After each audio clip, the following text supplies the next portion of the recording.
Seperti pernyataan Mensesnek Pratikno menyikapi kondisi pelayanan publik kita serta apa saja temuan Ombudsman terkait pelayanan publik yang akhirnya menyuburkan praktik pungli, rekan Ani Rahmi akan menyampaikan informasinya untuk Anda. Silakan Ani.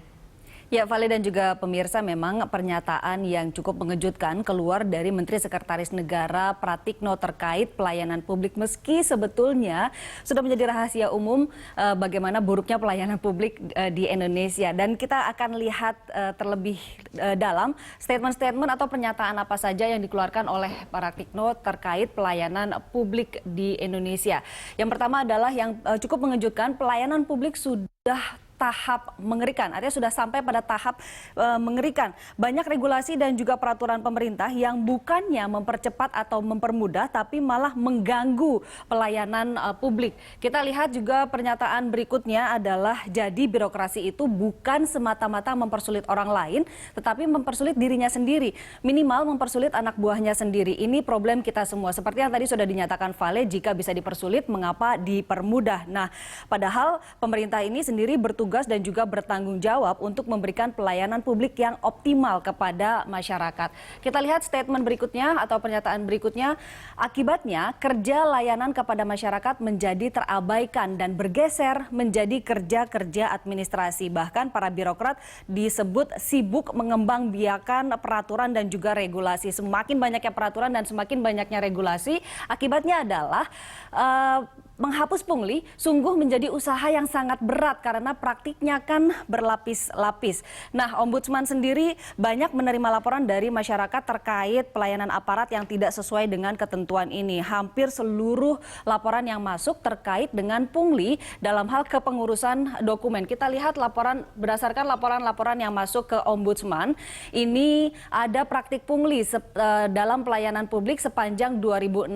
53%-nya terjadi di Pemda. Dengan jenis pelanggaran, secara umum sebetulnya ada 3 jenis pelanggaran, yaitu penundaan berlarut, maladministrasi, dan juga pelanggaran prosedur. Untuk kasus di Pemda ini sendiri, jenis pelanggarannya adalah penundaan berlarut dan juga maladministrasi. Kita lihat di lembaga berikutnya, sebesar 51% dari laporan yang masuk ke Ombudsman ada di kepolisian. Jenis pelanggarannya adalah maladministrasi dan juga pelanggaran prosedur. Lembaga ketiga, kita lihat di sektor pendidikan, 45%. Jenis pelanggarannya adalah pelanggaran prosedur dan juga maladministrasi. Bahkan pungli di sektor pendidikan dan juga pengadaan barang jasa disebut sebagai sudah berpotensi ke arah korupsi. Parahnya pungli ini sudah seperti ucapan terima kasih begitu yang mengakar di masyarakat sehingga menjadi sangat sulit untuk dikikis habis. Kita tengok ke lembaga keempat, yaitu di kepegawaian sebesar 42%. Dengan jenis pelanggaran yang paling banyak adalah pelanggaran prosedur dan juga penundaan berlarut. Selain 4 lembaga yang ditemukan oleh Ombudsman ini, Ombudsman juga mengamati pelayanan di sejumlah lembaga seperti dikemukakan oleh Adrianus Meliala, yaitu ada 4 lembaga. Yang pertama adalah lembaga pemasyarakatan, lalu imigrasi, peradilan tilang, dan juga pembuatan SIM di kepolisian. Kembali ke Anda, Valeriana Daniel. Baik, terima kasih Ani Rahmi atas informasi yang Anda sampaikan. Kita lanjutkan dialog kita, pemirsa. Pak Herman, silahkan ini dikomentari. Tadi kan targetnya kan tahun 2017 itu 2017, semua sudah e-government, transparan. Ini tinggal sebentar lagi ya, kurang dari setahun lagi. Bagaimana kemudian bisa menghilangkan tadi soal berlapis-lapisnya proses sehingga akhirnya pungli menjadi subur? Apa yang dilakukan? Paling tidak ada 3 fokus ya dalam implementasi e-government. Yang pertama G2G, government to government. Bagaimana pelayanan terhadap pegawai misalnya, terhadap government juga yang hari ini belum sesuai dengan harapan, ke depan harus lebih baik. Misalnya pelayanan kepegawaian. Ya, Pak Menteri sedang mengakselerasi sekarang integrasi data kepegawaian.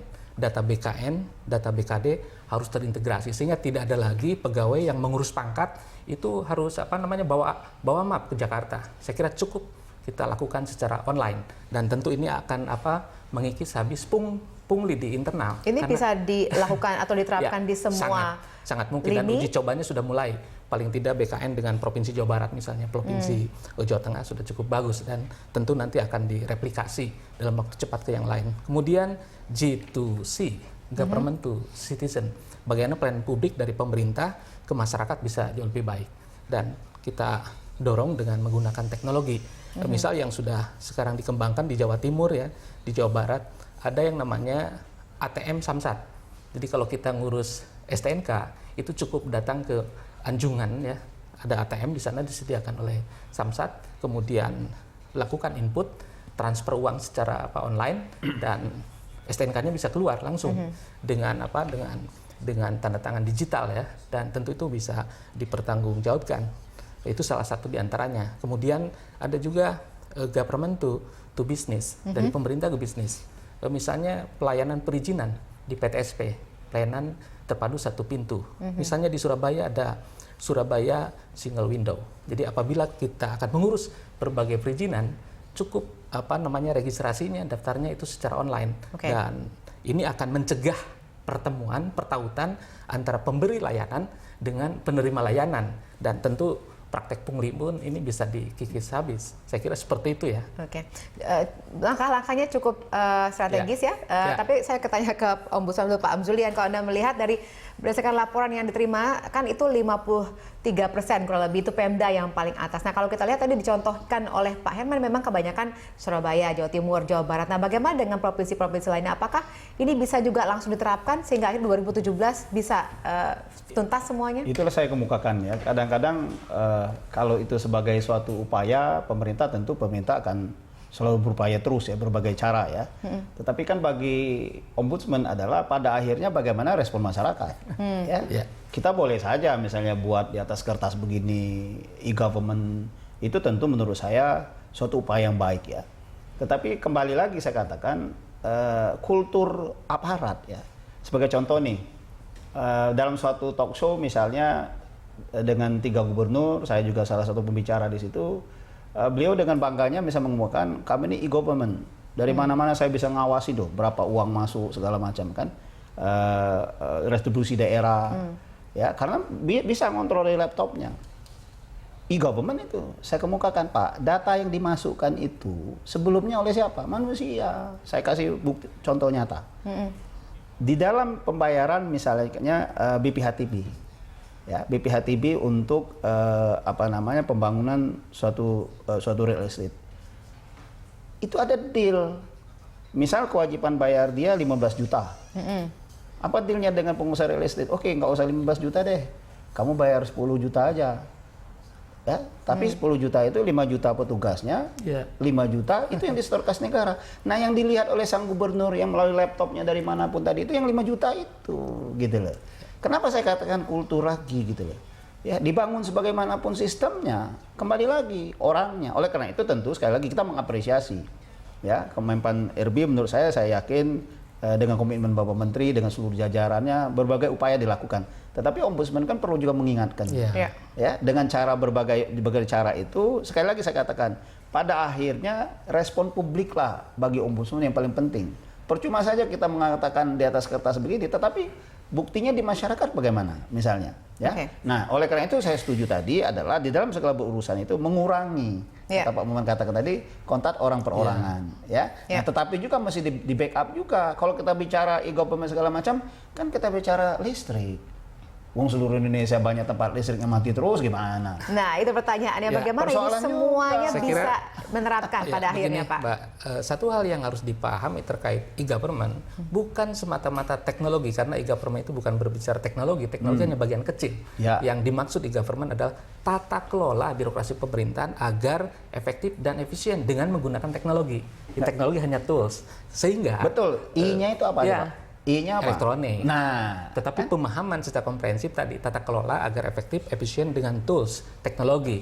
Berarti tadi salah satunya bukan seluruhnya. Ya, bukan segala-galanya. Sistem itu salah satu dan faktor yang penting tadi dikatakan Bapak, saya sepakat, the man behind the gun.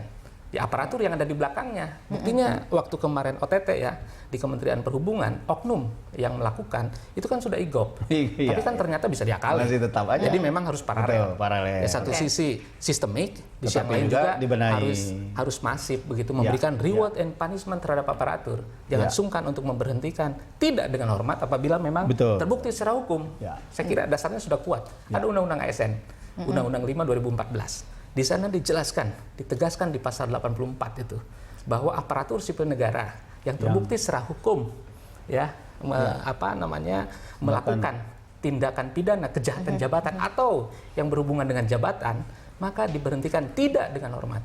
Saya kira kalau ini dilaksanakan, jelas, ya. saya kira ada efeknya. Sejauh yang ini sudah luar biasa. berapa kasus misalnya yang diterapkan, misalnya dipecat dan lain-lain seperti itu? Ya, saya kira tiap tahun cukup banyak ya, tapi tentu kasus yang berbeda-beda. Khusus untuk pungli, ini kan sedang berjalan, tentu harus kita dalami lebih jauh. Dan yang penting juga, karena ini menyangkut manusia ya, selain sistem Pak, yang perlu didorong adalah leadership, kepemimpinan.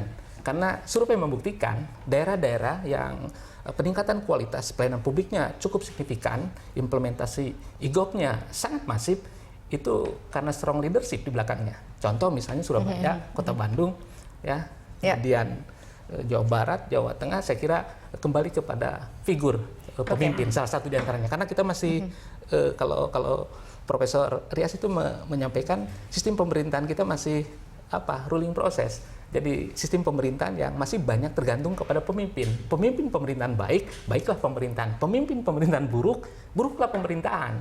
Saya kira ini bahan Tapi perenungan susah kita dong, bersama. berarti kan kita harus bertumpu kepada satu orang. Padahal seharusnya kan tadi kan kita bicara mengenai bagaimana sistem dan kemudian pada akhirnya SDM dari bawah. Betul. Nah, dari Ombudsman sendiri melihatnya sebenarnya apa yang menjadi kendala utama ataupun yang dari kasus-kasus yang dilaporkan yang bermain itu lebih banyak apa? Di bidang apa juga? Ya tentu kalau kita lihat yang disampaikan tadi ya indikasinya suap dan pungli itu sangat besar ya. Maladministrasi ya, kalau kita lihat misalnya penundaan berlarut. Ya, kenapa urusan itu ditunda? Artinya kalau Anda mau cepat kan di situ ada kemungkinan Anda mesti bayar. Anda mesti menyogok. Ya, ada pungutan liar di situ. Ya kan? Nah, penundaan berlarut itu kan kalau kita bicara institusi pemerintah, berurusan dengan institusi pemerintah, biasanya dalam pikiran orang itu sudah negatif dulu. Ya, bahwa kita cerita ada perbaikan segala macam, pastilah itu dia cerita nanti pasti kita ini dimintain biaya, pasti begini. Padahal kan belum tentu juga. Ya, coba misalnya saya sekarang pernah ikut Komisi 2 kunjungan ke daerah-daerah. Saya tidak pernah mengira bahwa misalnya ternyata KTP itu bisa di-print dari manapun di daerah di seluruh Indonesia ini, ya kan? Tapi pertanyaannya, apakah karena saya ikut rombongan itu? Kan jadi soal nih. Kalau ketika kita bicara pada publik kan masyarakat luas nih. Ya, ternyata secara teknologi benar itu bisa dengan mudahnya di-print dari manapun. Nah, persoalannya ketika rakyat kehilangan KTP dan dia minta di-printkan KTP-nya, apakah bisa dengan mudah begitu? Menurut saya belum. Nah, itu loh. Secara teknologi sudah bagus. Sudah tersedia, ya kata Pak Mon ceritakan bagus sekali, nggak salah. Negara sudah menyediakan. Kembali lagi, bagaimana pelaksana birokrasi itu menurut saya yang juga mesti diawasin terus. Ya, dalam arti diawasi itu dengan sistem. Harus dikeroyok ini. Ya, harus dikeroyok. Ya ini pekerjaan kita sama-sama ya. Tentu Kemenpan RB tadi program-program yang sudah dinyatakan tadi menurut saya itu bagus ya, berarti concern perhatian yang luar biasa. Tapi kan dari sisi Ombudsman juga kami mengawasi. Ya, jadi semua perlu kita menjalankan kerjasama juga dari semua lini ya, fungsi masing-masing. supaya paling enggak tidak ada tadi kata-kata mengerikan itu loh Pak. Termasuk kontrol masyarakat. Ya, kontrol masyarakat. Saya kira kontrol masyarakat itu jauh lebih dahsyat dari hanya kontrol dari aparatur pengawas internal. Itu yang tersaring melalui Ombudsman itu adalah tadi kontrol masyarakat tadi ya. Bagaimana pelanggaran itu difoto, kemudian di-upload ke media sosial. Saya kira itu kan luar biasa ya. Artinya sama-sama ya. Bersama-sama kita. Sinergi. Ya. Sama-sama sinergi ya. Baik, terima kasih Pak Ustaz, terima kasih Pak Herman sudah bersama kami malam hari ini. Makasih. Dan pemirsa, usai dialog ini Prime Time Talk akan kembali dengan tema diplomasi kuda Jokowi Prabowo yang akan dibawakan rekan saya Ani Rahmi. Terima kasih atas kebersamaan Anda, sampai jumpa.